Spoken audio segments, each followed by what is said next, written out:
Magandang umaga sa inyong lahat. Ngayong araw naman, pagtatalakayin natin yung tungkol sa sleeping pills o relaxant na tinatawag nila.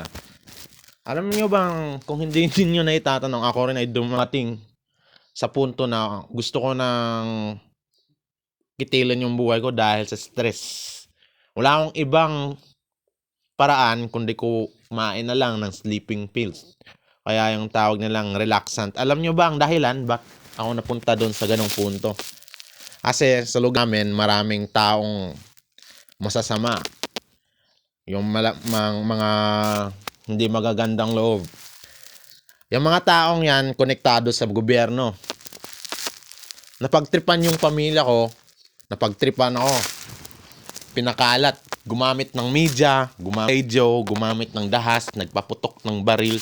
Pinalingaw-ngawan ako ng kung ano-ano pang issue na halos gusto ko nang itilin yung buhay ko. Araw-araw nilang ginagawa yun. Hindi yun in one day lang. Sa isang buong taon, 2, 3 taon, 4 na taon, 5 taon nilang ginagawa yan. Kaya dumating ako sa punto na gusto ko nang uminom na lang ng sleeping pills. Alam mong mangyayari nun? Iinom ka ng sleeping pills sa umaga para makatulog ka. Sa isang tabletas ng sleeping pills, pare, ubos ang lakas mo. Yung tipong sa isang minuto, tumba ka. Mangangalay ka. Yung skin, muscle, buto, yung bone marrow, dun yung pangangalay. Matutumba ka. Wala kang choice, wala kang lakas. Gagapang ka nun. Gagapang at gagapa. Matutulog. Ano mangyayari sa'yo nun? Pagkatulog mo, syempre mananaginip ka. Pero pagising mo, yung utak mo short circuit. Isang flick, bang, short circuit yon habang tulog ka. Ang kasunod nun, konektado yung utak tsaka yung puso. Pag nag-short circuit yung utak mo, yung puso ang kasunod. Unti-unti yang mag-stop. Hihinto. Pagkatapos nun, patay ka na. Yan ang nangyari sa akin. Yan gano'n ko tindi ang relaxant. Alam mo ba, kahit third na lang, 1/4 na lang yung iniinom ko, halos hindi tumitibok yung puso ko, Brad. Alam mo kung sinong gusto kong sisihin ito? Yung pamilya ko. Pamilya ko sa Surigao del Sur, Tagbi na. Kung ano-anong issue yung binabato sa amin, matagal na taon na. Gusto kong gumanti Pero nakakaawa. Ito pang matindi. Alam mo yung gobyerno pag naglaro, pare, mamamatay ka. Hindi ka talaga mabubuhay. Isang araw, 2 araw, hindi mo kakayanin, Brad. Kontrolado nilang media, kontrolado nilang radio, kontrolado nila yung tao.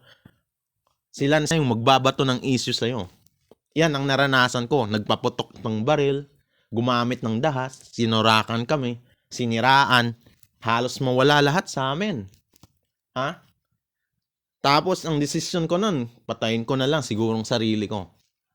Tangina, hamak na magsasaka, gustong umangat ang buhay, nagsusumikap, pinatay. Yung iba, nakasabong, nagpapabuhay ng 30 taon, nakatira sa magandang bahay, na kami yung gumawa ng conjugal. Anyway, na-post ko na yan sa galit ko Nakatira sa sakgal, inangkin, nagpalakas sa gobyerno, tangina, safe. Kami na nagsusumikap, na may ahon yung buhay namin, patay. Yan ang nangyari sa akin. Kung akala nyo madali lang ang buhay ko, hindi Anyway, yan ang relaxant. Sa mga tao na gustong uminom, wag na lang. Sure, mamamatay ka. Pero may mensahe ako dun sa gusto kong patayin. Brad, hindi ako dapat mamatay. Ang bata ako pa. Ikaw, na matanda na. Ikaw na pabuhay, yung pamilya mong pabuhay, yung pamilya mong kawatan, pamilya mong rapist, ikaw ang dapat mamatay, Brad. Hindi kami. Nagsusumikap kami, Brad. Tsaka ang tangina rin yung conjugal na kami yung gumawa, ay hindi kami makaano-ano dyan, Brad. Kung gaganti ako sa'yo, hindi ka mabubuhay, promise. Gusto kong patayin yung anak mo, promise. Nag-iisang anak lang ako, Brad. Mamamatay pa. Dahil sa kaputang-sitan mo, ikaw yung may barkada sa gobyerno eh. Ikaw yung may lakas. Ikaw yung putak ng putak ng putak. Rapist ka pa. Tapos pagdating ko sa probinsya, iniyurakan mo kami. Tangina, nakikita mo sa video ko ha. Magsasaka kami, ikaw yung pabigat. Sana ikaw na lang yung nagpakamatay. Sabi ko nga sa'yo, kung ako yung tipong bihan na magdusa ka, ikaw siguro. Ginamit mo pa yung radyo mo ha. Tangina, pati yung TV. Anyway, gusto mong uminom ng relaxant? Di mo kasi naranasan eh. Zero experience ka. Kung Panishel. Brad, kami dito sa Manila, sa Luzon. You know, yura ka na, no? Tumatayo pa. Ikaw, pabuhay. Tangina ka. Anak mo, ang galing. Oo, ang galing. Siguro naman, alam mo yung bata kasi. Tangina, mas matanda pa si Gloria. Yung utak ni Gloria, mas matanda pa kaysa sa'yo. Si Gloria, may utak, may inisyatibo. Wala lang anak. Ikaw yung matanda kay Gloria eh. Ikaw yung isip bata. Tangina ka.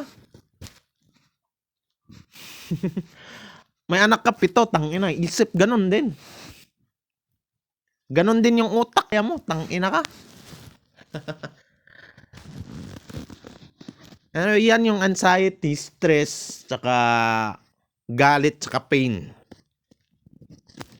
Alam mo, nasa Tagbi na Surigao del Sur kami. Napunta kami ng San Francisco, Agusan del Sur. Nandun yung issue, Brad. Hanggang sa Davao. Kahit dito, sa Umingan. Alam mo yung stress, wala kang ibang choice, relaxant eh.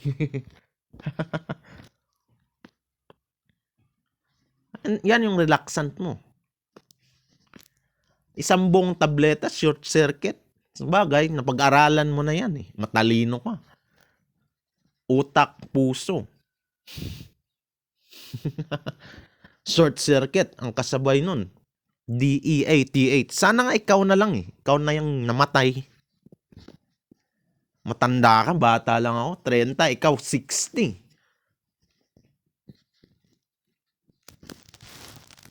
Anyway, Brad, nagsusumikap pa ako dito. In-explain ko lang yung relaxant mo. Yung relaxant kong iniinom. Kahit 1/4 lang, Brad. 1/4 lang ng relaxant na yon. Short circuit pa rin. Kamatayan. Puso mo. Ayan, bumiyahe kami ng Piltrangko. Inom ako ng relaxant. Halos mamatay ako. Yung puso ko bumagsak. Lumaylay. Ramdam mo eh. Kung sa'yo kaya gawin to, Brad, sa'yo, sa pamilya mo, sa 7 mong anak, siguro hindi mo kaya. Ding ka eh. Japanese shell. Ayun lang siguro. Pero, sure ako hindi ka nagtatanda. Tangina ka. Mahiya ka, 30 anyos ako, 60 ka, pabuhay ka, ako nagsusumikap. Ni nanay tatay ko, hindi ako nilalabanan, Brad. Pangit kasi. Swerte ka, gwapo ka. Nasa sayo lahat. Year 2000 hanggang 2025. Pero magtanda ka naman, mahiya ka. Siguro kung ako yung sinabihan na magdusa ka, ikaw ang pwede. Magdusa ka. Gamitan mo yung radyo mo, tsaka yung TV. Pakalat mo yung mga impormasyon. Sabihin mo. Sino ba yung dapat na mamatay? Di ba ikaw? Dapat. Tanda mo na, 60. Nang 7, demonyo rin. Buti pa yung tatay ko ha. Yung nanay ko, isa lang ang anak. Sa kakawatan mo, gusto mong kunin yung pinaghirapan namin. Ano-ano nang ginagawa mo, Brad, para lang mapatay kami. Issue, gobyerno, radyo, TV, ang galing mo. Kaya pala nung nag-duty ako ng Davao, ewan. Nagtatrabaho ako ha. Sa Davao? May issue? Ang galing. Galing pala sa'yo. Tarantado. Siguro kung stress, igipit, siguro mapaparelaxan ka. Gusto mo? Huwag na lang. Salamat ha. Isa pa Brad. Tang ina pag may namatay, tinatawanan mo lang. Buhayan mo yung tubya. Saka yung mga kakilala kong wala na nagbina. Matay na eh. Tinawanan mo lang Brad. Kuyata ang susunod. Lalamayan. Ingat ka. Sa totoo lang, di kayo dapat buhayin eh. Maski si Mera. Si Mera? Nung sinumortahan yung ano mo? Galit. Griselda, ganun din. Si Loria. Ang baho ng dugo mo, Brad. Sabi ko nga sa'yo, kung ako yung 30 ako, nagsusumikap ako ha. Yun, friend.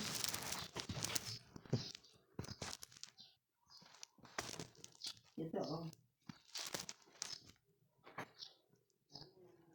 Ang swerte mo. Pero magdusa ka.